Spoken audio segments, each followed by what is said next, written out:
Blog Talk Radio.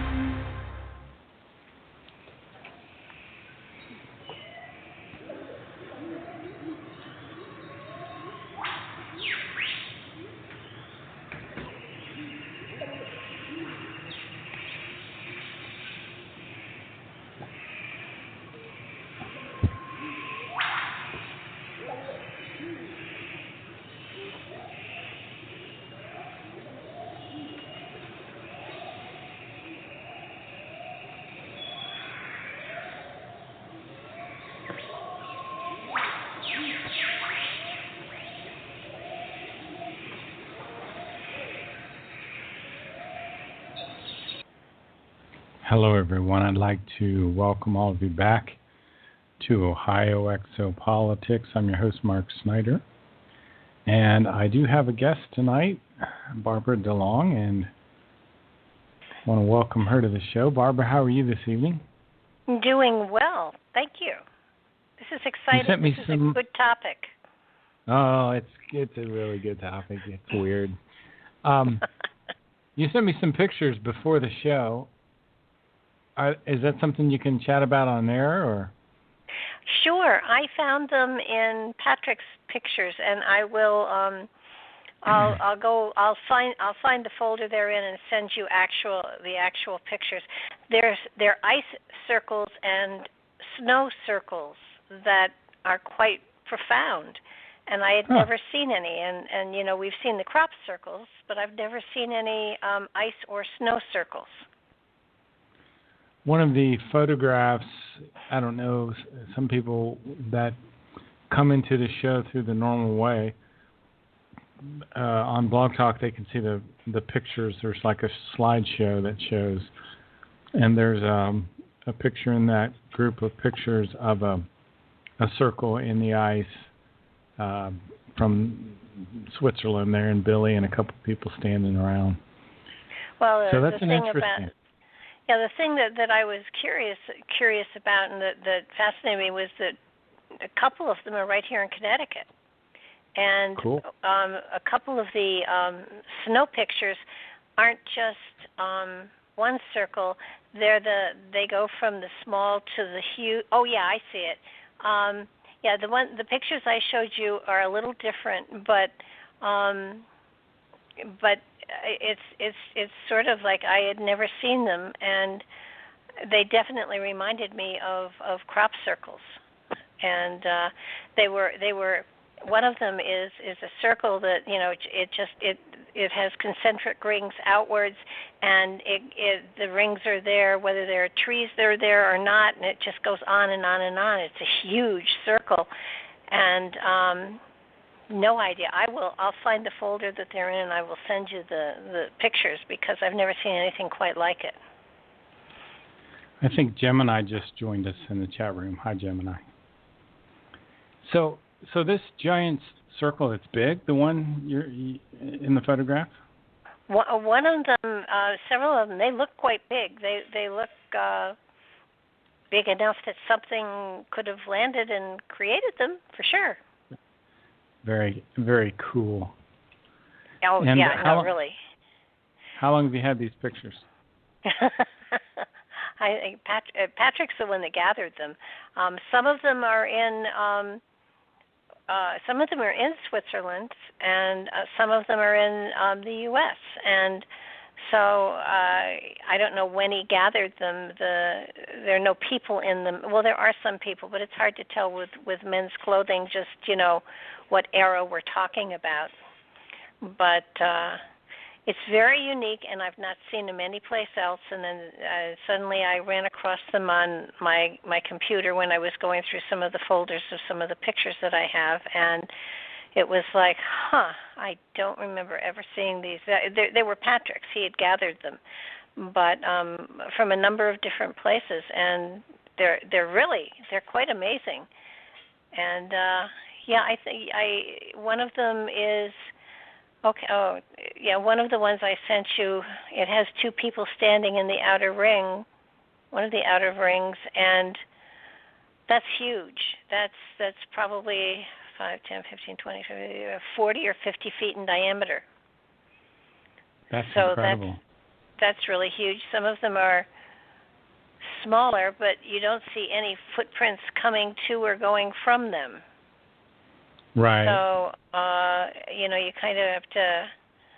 Okay, so one of the ones I sent you was in Japan. Then another one's in Connecticut. Two of them are in Connecticut, right by me actually, and then one's on Lake Michigan, and it's they're fascinating. I will find a way of sending them to you because they are really very cool. I don't know why my Skype doesn't accept photographs a lot of times. It doesn't like you. It doesn't like me. Let me hang on just a second here. I'm going to make a slight adjustment to a few things. I want to read a little bit from this Clinton's War on Women book. So why don't you just share with the audience a little bit your thoughts on Hillary Clinton, your thoughts on the election, and et cetera. We only have an hour, but I'll do my best. I became fascinated with this election because it became very obvious that this was one we were all going to have to pay attention to, and so prior to this election, I have to admit I'm an independent. I haven't cared about Republican or Democrat. I just voted for the best person. This election is very different because there is no clear better person. I flipped back and forth, but I'm standing more in Donald Trump's corner than anybody else's. Although if he makes many more 3 a.m. tweets, I'm going to have to vote for one of the alternatives because it is just, it won't be able to happen. But I got very upset with Hillary Clinton, and I got upset primarily because she seems to be able to walk away from anything that other people might have been put in jail for and prosecuted for, and right. It's not just the Benghazi stuff. It goes way back. It goes back to the Whitewater stuff and the Rose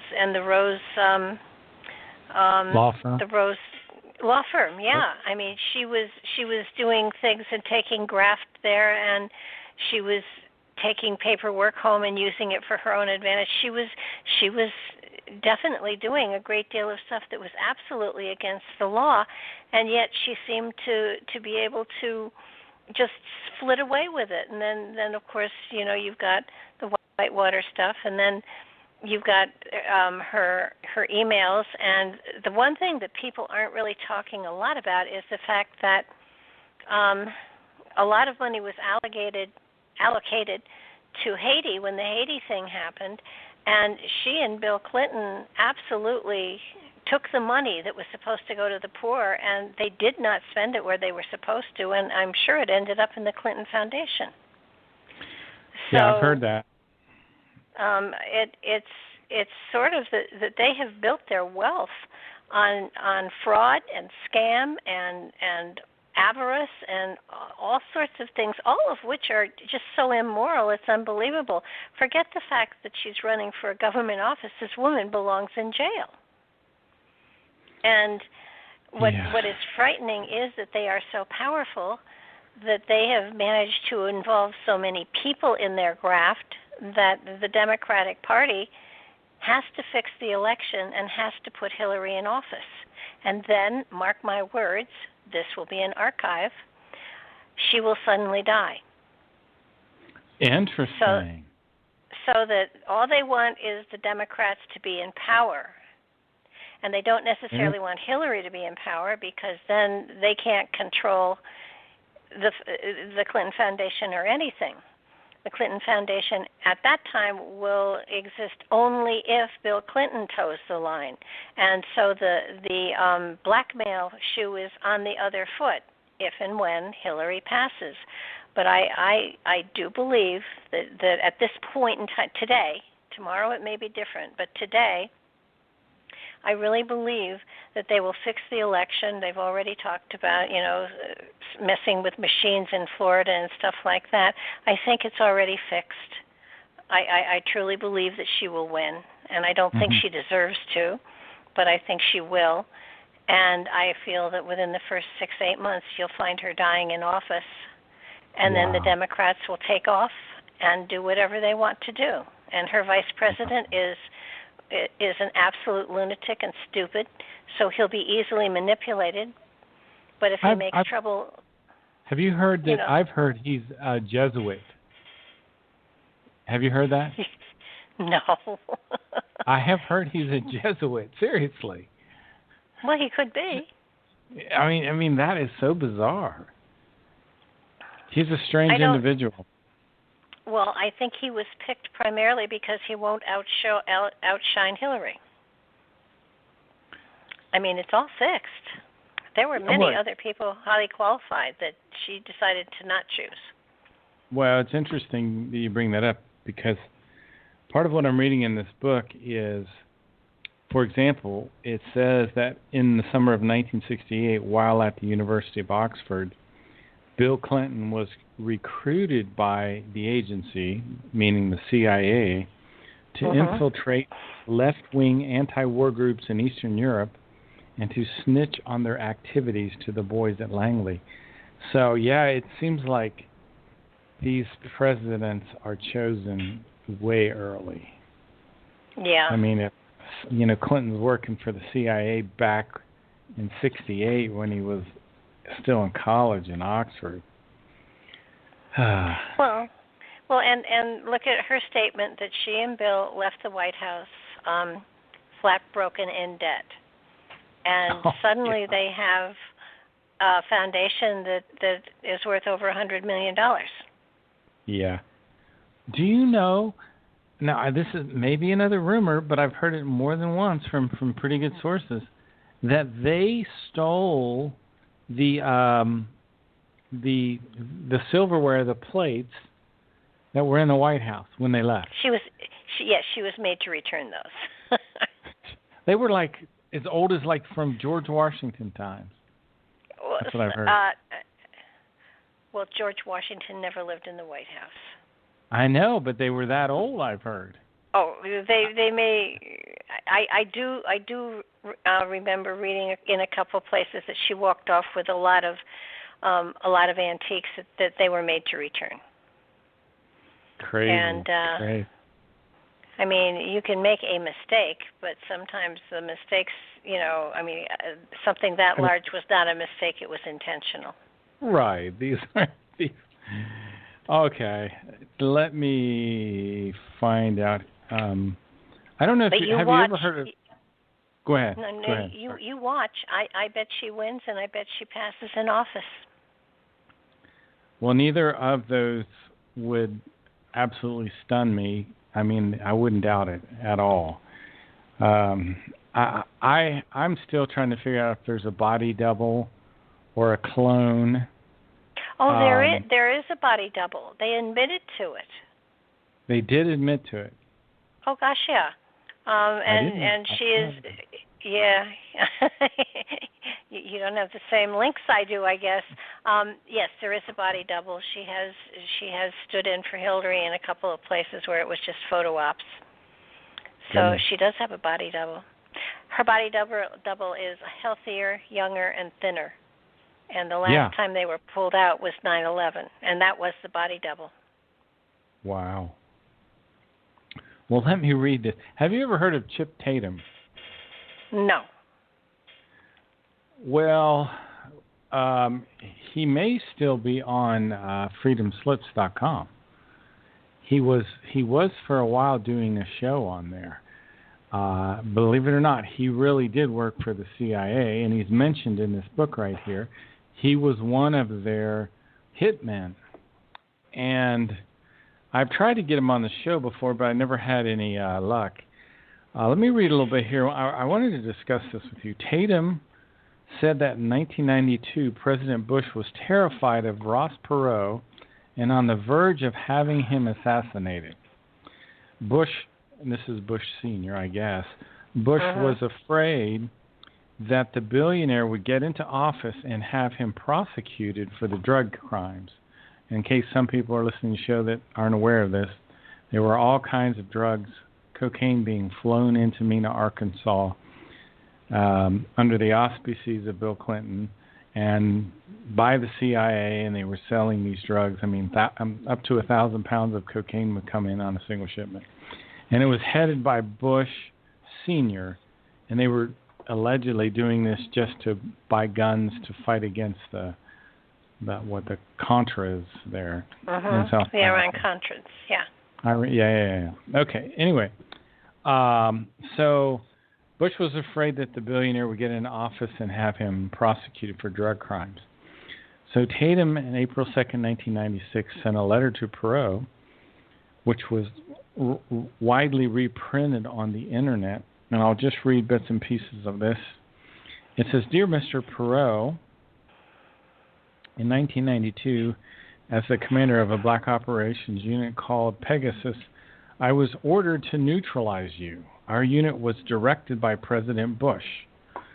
And I'll skip ahead a little bit. "And normally I do not hesitate to neutralize the people that I'm sent up against. However, to neutralize you went against all that I believe in. It was obvious to me that this order was predicated on a desire to remain as president rather than a matter of enemy alignment. I refused the order. I further advised the president and others that if you or members of your organization or family were threatened or harmed in any way, I would cause information, which includes certain documents, to be disseminated from their 6 locations in various areas of the world to various media and political designations. I walked away from special operations that day with the knowledge that you just don't quit. I felt, however, that the time capsules I protected my interests." And this that I just read was from The Clintons' War on Women, a book by Roger Stone and Robert Morrow. So, any thoughts? Was Operation Pegasus connected to MK Ultra and those things? All I know is that Chip Tatum was a hitman for the CIA, and that's something we could look up. Operation Pegasus. It sounds familiar. Could have been related to MK Ultra, possibly. I really don't know, to be honest. But I thought you might find that interesting. I thought that whole thing was kind of over the top. Well, you know, all of the MK Ultra stuff and Pegasus, and they all had governmental connections, even though they operated out. So they were almost black ops like things, anyhow. So that wouldn't surprise me at all. The more I get into all of this, the more I start to take a look at, the Montauk Project and MK Ultra and the Philadelphia Project and all of these projects that the government has invested in, and then said, no, we didn't know anything about that. So no, we didn't fund that. Of course not. And especially with the Philadelphia experiment, those scientists were mostly Nazis that were doing that stuff, and then they were moved to Montauk, and somewhere I know I heard Project Pegasus in there too. So it wouldn't surprise me at all that the government that there is a government we don't know about that we're supporting. There's a shadow government, I guess, if you want to call it that a lot of the money that is misappropriated. Who was it? It was Joe Biden that admitted he'd lost $3 trillion. He couldn't account for $3 billion or $3 trillion that he couldn't account for. It was oops. Now come on, you don't go oops with that kind of money. Oh, I know. And then there is a Project Pegasus that Andrew Basiago talks about. Yeah. And he says he served as a child participant in this Project Pegasus, which I guess was the U.S. time-space exploration program. I've always wondered about that. I don't know what to think of that whole thing. Go ahead. I think that I believe it. I think that from what I have seen, they managed to, without intending to, warp hundreds of people's brains, and I know that especially with the Montauk Project, thousands of kids were killed. So when you think about the brutality of the Nazi labor camps and stuff like that, what they did through MK Ultra and the Montauk Project was equally as bad. And they had not that many deaths, but a lot. And that our government, funded it, just is sickening. And I understand that under lots of circumstances they have to do experimentation in order to stay ahead of the curve, but we're so far behind the curve, it's ridiculous. Everything should come out in the light. There's no way we're going to catch up to those that are ahead of us anymore, I don't think. But I truly believe that our government has absolutely been so corrupted that they are out for power and they are out for influence. And Hillary Clinton is, a good example of what happens when you give somebody the kind of latitude that she's had and then enable her to sell favors. Wasn't there some rumors, and this is only rumor, I haven't read this anyplace, but I've heard it, that they actually people paid money to spend the night in the Lincoln bedroom at the White House? Yeah, I think that's true, yeah. Anyway, you put all of these stories together, you come up with a government that you can't believe in or have faith in. And when you look at the debates,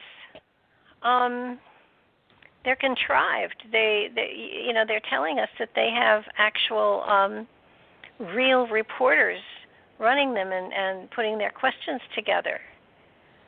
How come Trump got pummeled and nobody mentioned Hillary's emails or Benghazi or... I hope that Trump does a better job on the next debate. We'll have to see. Anderson Cooper? I don't think so. He hates him. But at least they should, somebody should teach Trump how to pivot so that he can. I think he'll be better coached next time. I don't think he took any coaching this time. I don't think he was prepared. And I thought for some reason he was told to play softball with Hillary Clinton. Who knows why? It was very disturbing. I don't even know if there isn't a body double / clone of Hillary at this point, and I know that sounds absolutely ridiculous. But her body double is primarily for her to be seen in places where she isn't. I don't think her body double is supposed to talk. Okay. So I don't think it's a clone in that it has the same knowledge and wisdom as her. I do believe it is a body double. I mean, absolutely, it's a body double. If you take a look at, and how about the hole in her tongue? Is that not weird? That's terrible. Yeah. So, but she had another coughing fit, I guess, the other night. I wasn't she did. watching. She did. Had to take a lozenge. So, you just, I've been around people with pneumonia. I know people with, I've had it myself.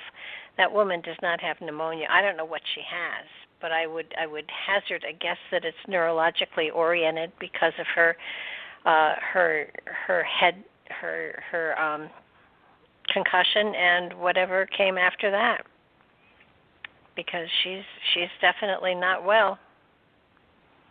And and the other night I think she was drugged out of her mind.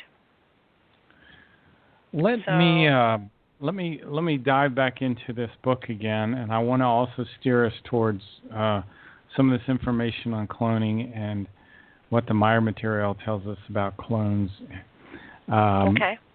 Let me read a little something here. According to Teagle, Arno, and George Bush's son Jeb, they were partners in a major cocaine smuggling operation, and they owed their Colombian suppliers $2.5 million, and Jeb and Don refused to pay.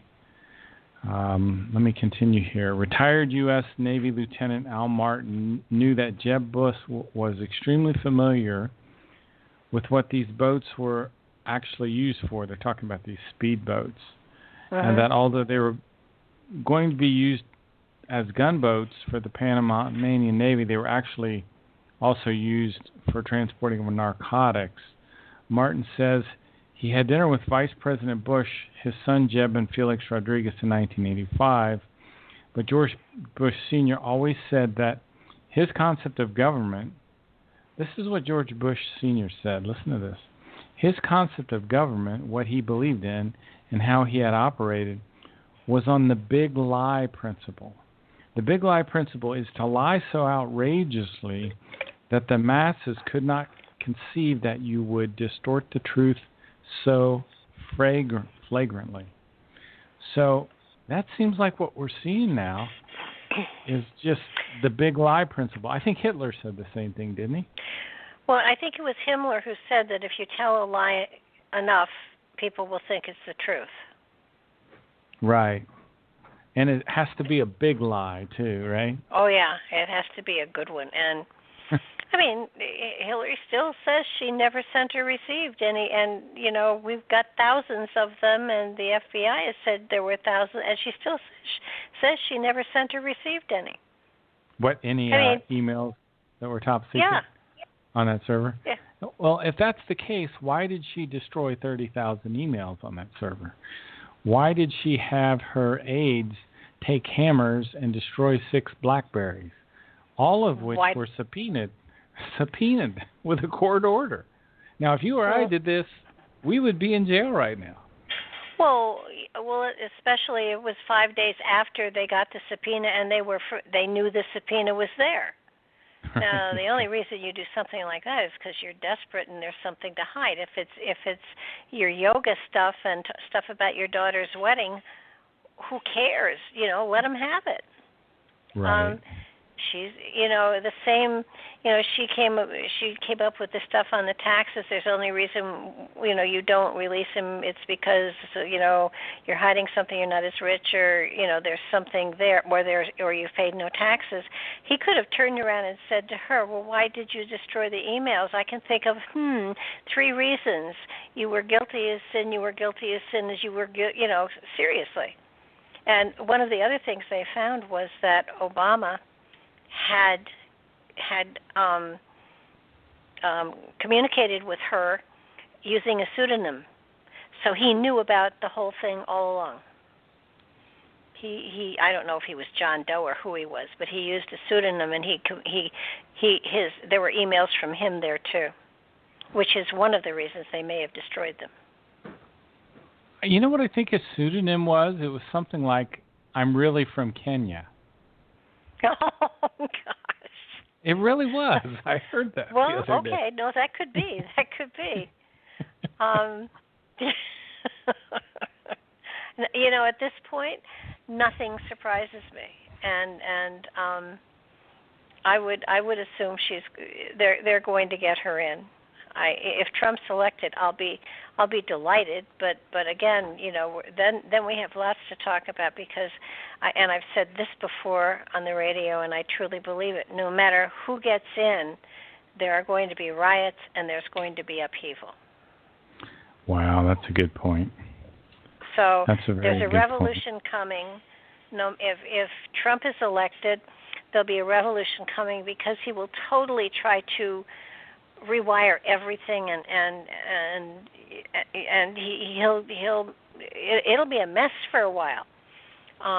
If she gets in, it will still be a mess, because everybody has these preconceived notions as to how she acts. So she's going to have to actually do something. You know, he made a good point. You've been in political service for the last 35 years, and you haven't done anything yet.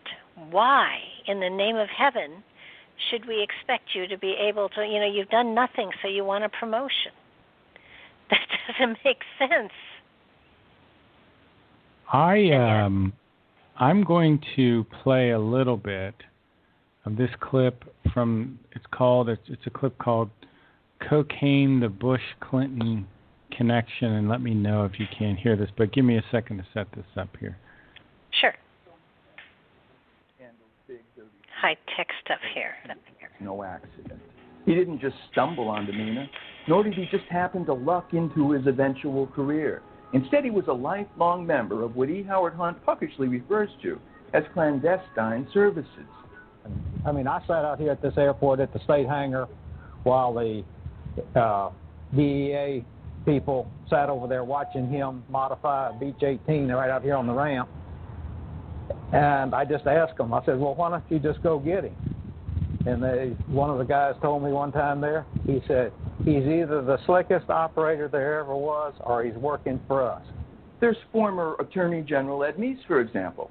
Top IRS investigator Bill Duncan was prevented from testifying to Congress about what he knew about a $400,000 bribe which Barry paid Ed Meese. And then, of course, there's Oliver North. At this Baton Rouge restaurant, witnesses told us, North was seen with Barry Seal.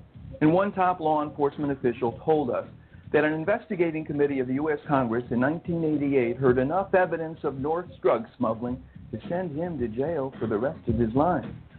In America, being connected, of course, means never having to say you're sorry. And we like what former CIA pilot and lawyer Gary Idle said to us about North. Going to church doesn't make you a Christian any more than going to a car wash makes you a car. And then there's the King Air 200, like this one, tying Barry Seal to George W. Bush. While Barry... Okay, let me back up a second. I'll try to make a little more sense of all this. There was this fellow named Barry Seal. He worked for the CIA, and he was flying cocaine from South America to Mena, Arkansas, where they would take this cocaine and they would sell the cocaine either in the United States here or overseas, and then they would take the money from that cocaine sales and it would go through the Rose Law Firm where Hillary worked, and they would hide the money that way. And some of that money would be used by Oliver North to fight against this whole thing in South America. Let me read a little bit here. It says, Mr. North stated the following to the other passengers. I guess they're on one of these flights. One more year of this and we'll all retire.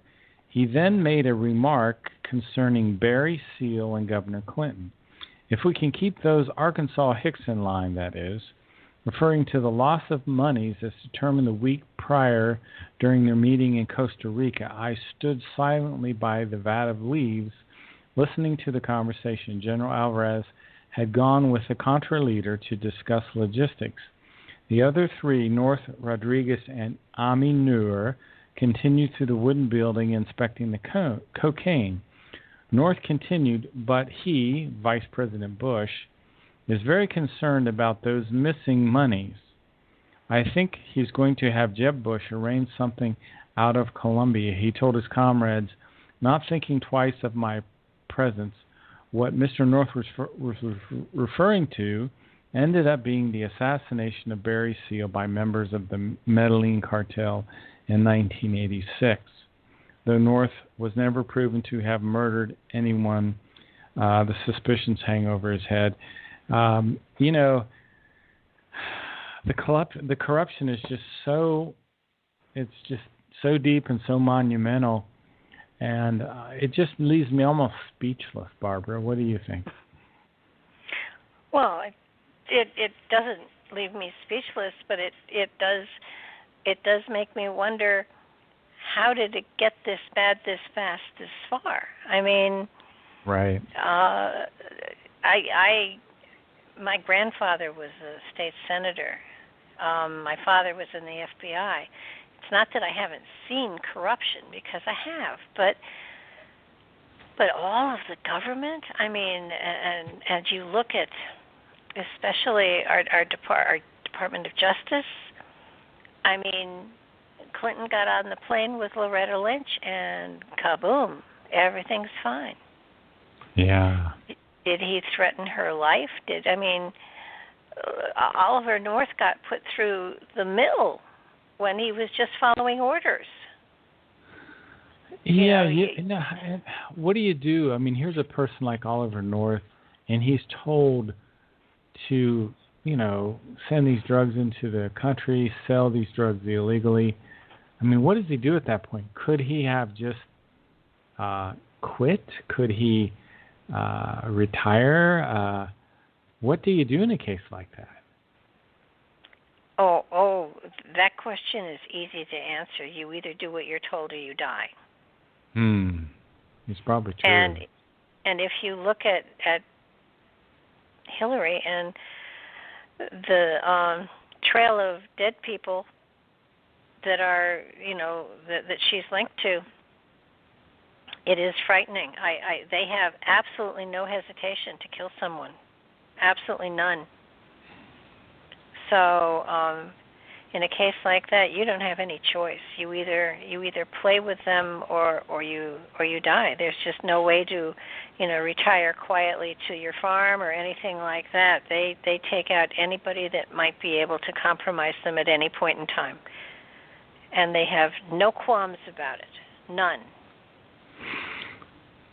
Let me step back just for a minute. I've been writing down some things from the big picture about the New World Order, and I've written down what I think are some goals of the New World Order. I think the first goal of the elite is to create a one world government. The world government will be a system in which people with knowledge about science and technology will control our society. I think the second goal that the New World Order has is to create a technocracy.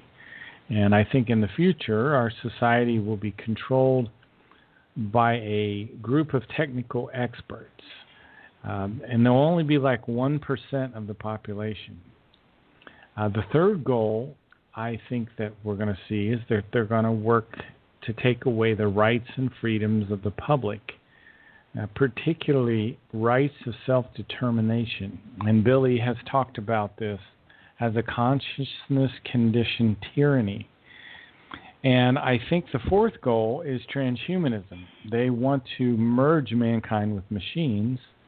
They've already said that humanity is obsolete. The fifth goal I see is them dumbing down the public, which is working incredibly well, unfortunately. Yes. The next thing I think they're going to do is try to place the public in mega cities.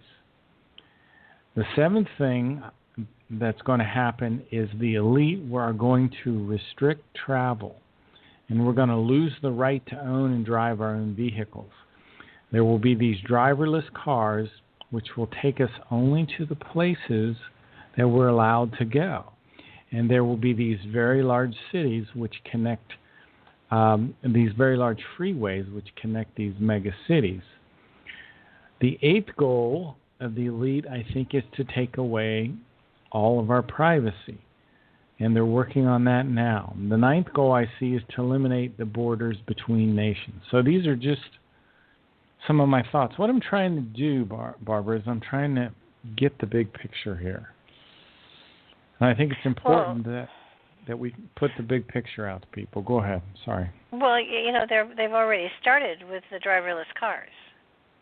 Scary. I mean, they're already out there. Right. And they're billing it as modern technology and isn't this great and all that, but the reality is you lose control. You go only where the car lets you go. So you're right. That's definitely there. And Hillary, if she has anything to say about it, will take away the borders. There won't be any borders. There won't be any more U.S. And while it may not all happen in her administration, it is definitely something that she's aiming at. She is definitely working at creating that kind of a, she's lying in her teeth telling, kids, what is it? Her new thing is if you do a year, I think it's something like if you do a year of public service, then we'll pay for your college. Now that's not going to work. Yeah, it's community service, isn't it? It's national service. How do they define that yet, or have they? I don't think they have, but my feeling is it's, I don't know if she'd put them into the TSA or what she'd do, but it was national service, a year of national service, and they would get their college paid for. Now, anybody who buys that, I have a bridge for sale.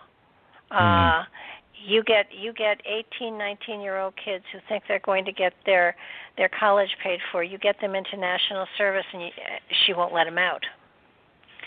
She'll have an army, and a bigger army than we've got now. If you take all the kids that are of that age, stop and think what she's going to do. If she puts this into play, everybody who is 18 or 19 years old, graduate of high school or whatever, will be taken into national service. Now, isn't that what they used to build the highway system, build the Hoover Dam? Isn't that what he did to? He had national service, right? Hitler? No, here in this country. We had national service. It was during the Depression, and he put all of the out of work people to work, building the highways, I know the Hoover Dam got built that way.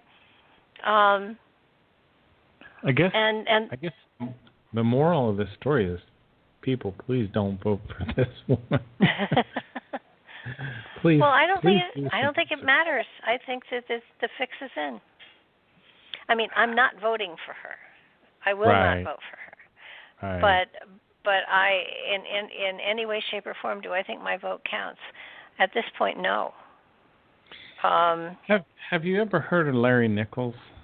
Larry Nichols is on the guest on the Alex Jones show a lot. He worked for the Clintons, and he worked on some of their campaigns. And he says that what they used to do is to ship in illegals, give them a T-shirt, and give them a identification card. Like Larry would give them his identification card. They would go in and vote for Bill, and come back out. They put another shirt on them, send them back in. They go for Bill, vote for Bill again. and they used to ship people in buses around doing this. Why isn't that out there? Obviously they're going to do something like that again. I think, actually, presently they have found a way. It's a little, on the computer, if you're going to work wirelessly, that little plug-in that you put in the computer. Well, they've developed a chip that you can put into the voting machines, and it defaults everything back to whoever you want it to vote for. Wow. So it doesn't matter who throws the switch. And the guy was on television the other day. He showed it was almost like a little thumb drive. I think it was a little bigger than the plug-in for the wireless. And you need about 10 minutes with a machine, and you stick that in, and it doesn't matter who people vote for. It's going to go one way, whichever way you've determined it to go. To say the fix is in is ridiculous. Of course it's in. And I don't know if it's all them or if it's the Democratic Party or what's going on, but not for a minute do I believe that even the people in the news are not, they aren't being fair and balanced, they aren't being impartial, they all have, they all have their partialities, and the newspapers no longer are newspapers, they are propaganda newspapers for whichever Have you heard about Dr. Michael Savage being taken off the air? He was hear about that. Yep, he's a top-rated talk show host. He was pulled off the air after discussing Hillary's health. He was on like 300 different stations. His program is called The Savage Nation. Yes. And it was pulled off the air and replaced by some low-rated show that nobody cares about. But I heard that on the Alex Jones show not long ago. It's depressing. Yeah. I mean, it's places like Blog Talk until they come and get us, and Freedom Slips, Revolution Radio, that there's I don't even know that I believe in PBS anymore. So. Oh yeah, PBS has been overrun. Yeah. Isn't it tomorrow that the UN takes over the internet officially? Have you heard about that? Yeah, I don't know what we were thinking. Now, why would we do that? Why would we do that? Well, the question is, who are our government leaders really working for? Oh, they're not. Well, see, this is it. They're not working for the people. Right. I mean, I have, for probably the last 2 or 3 years, Patrick would be so proud. I have been so, this is no longer the land of the free and the home of the brave. I mean, it just isn't.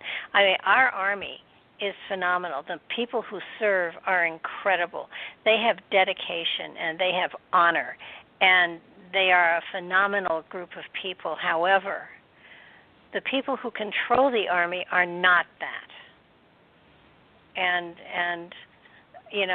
what they're doing to the reputation of this country no longer has a reputation, I don't think, unless it's a bad one. Then we've got it. But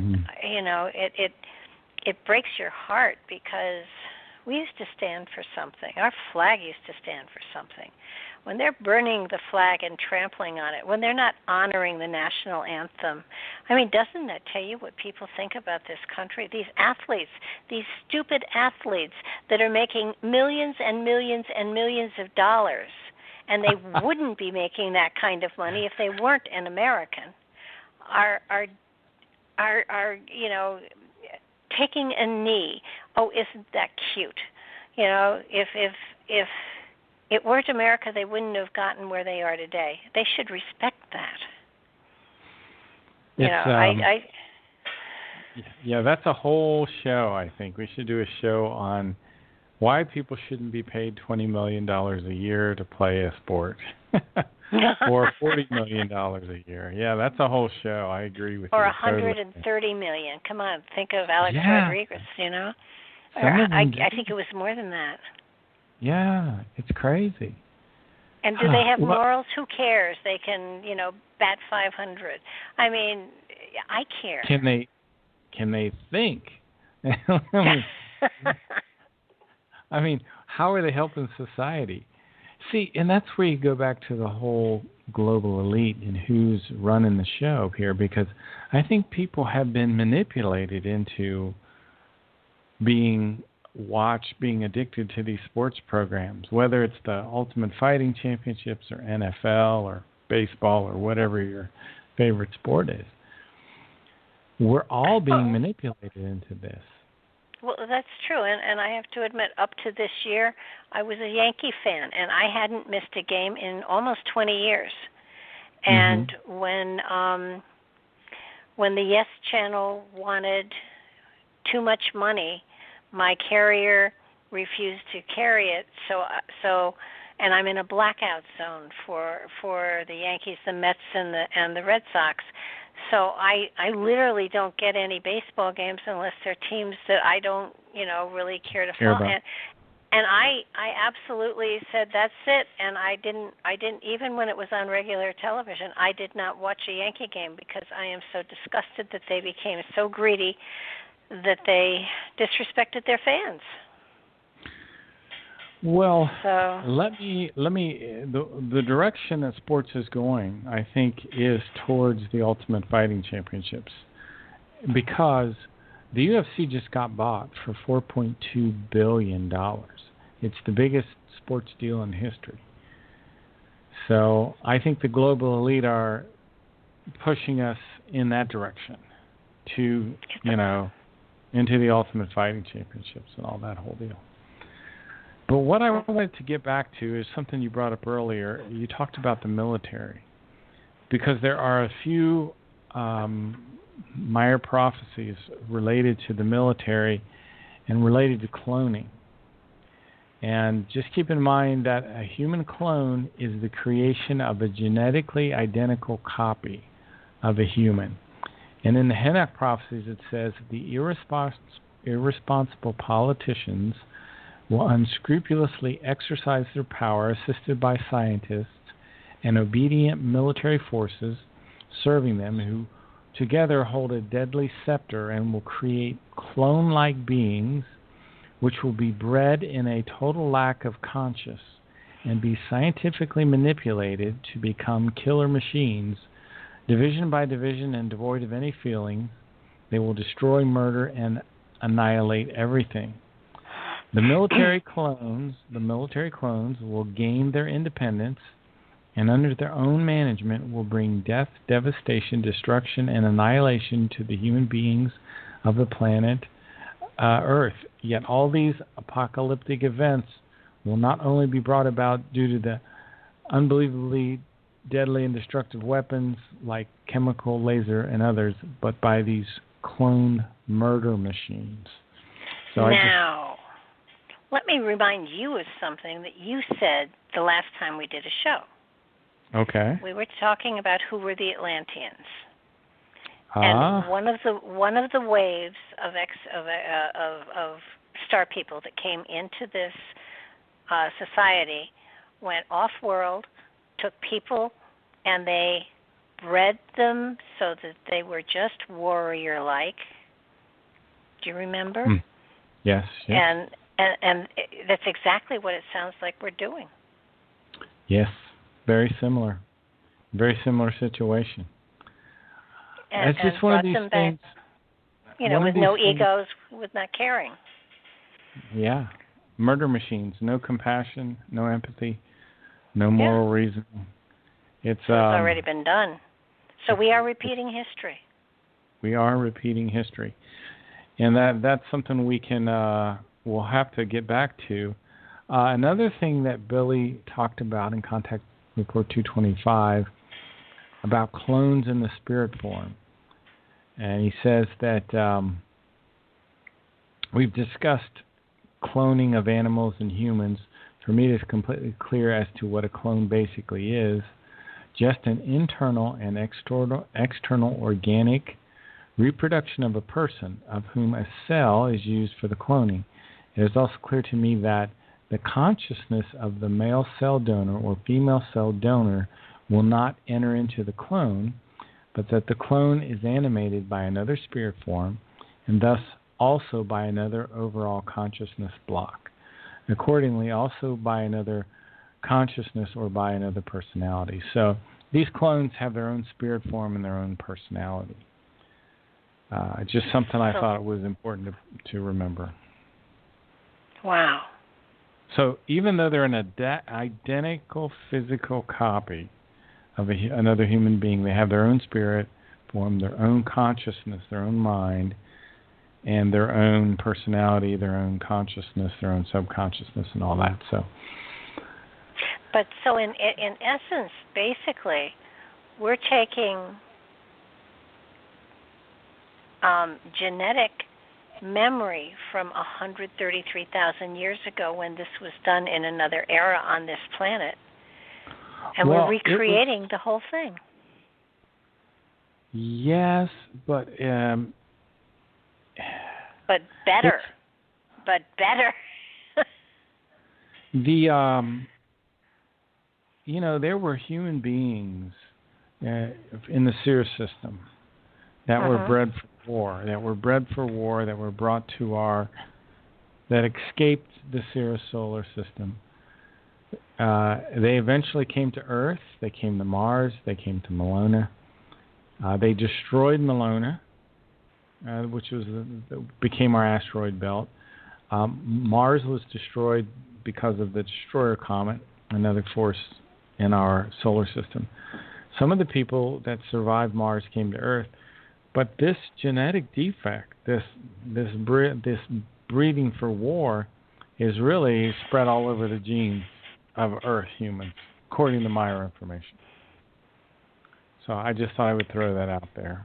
But if that's true, really true, then the powers that be, whosoever they are, can't afford to let us off the planet. Exactly. You're 1,000% right. We're a virus. We are like a virus. And eventually, the Meyer information says that our scientists will find the gene that causes all of this aggression, and they will modify it. But until that point, we are extremely dangerous, and I think they would kill us. Didn't he say in 800 years we'd have peace? Yes. Wow. Yes. In 800 years. Look forward to that. That should be good. Okay, so wait, but then